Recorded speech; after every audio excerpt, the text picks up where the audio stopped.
রাজনীতির মাঠে লড়াইয়ের খবরটা এবার বাবা ছেলের, যেখানে জাতীয় নির্বাচনে ছেলের দাপুটে বিজয়ের দিনেই বড় পরাজয় ঘটেছে খোদ বিজয়ী প্রার্থীর বাবার।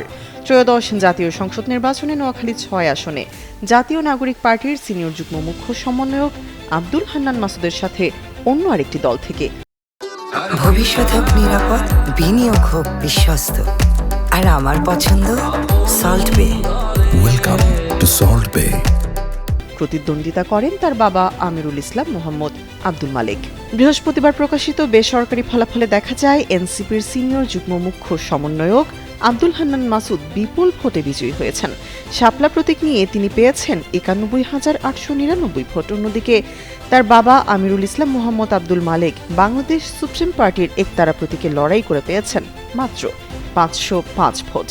নির্বাচন কমিশনের নিয়ম অনুযায়ী কোনো প্রার্থীকে জামানত রক্ষা করতে হলে মোট প্রদত্ত ভোটের অন্তত ৮ ভাগের ১ ভাগ ভোট পেতে হয়। প্রয়োজনীয় ভোট না পাওয়ায় নিয়ম অনুযায়ী আব্দুল মালেকের জামানত বাজেয়াপ্ত ঘোষণা করা হয়। এই নির্বাচনে একই আসনে নিকটতম প্রতিদ্বন্দ্বী বিএনপির প্রার্থী মাহবুবুর রহমান শামীম ৬৪,০২১ ভোট পেলেও বিপুল ভোটের ব্যবধানে জয়ী হন এনসিপি নেতা আব্দুল হান্নান মাসুদ।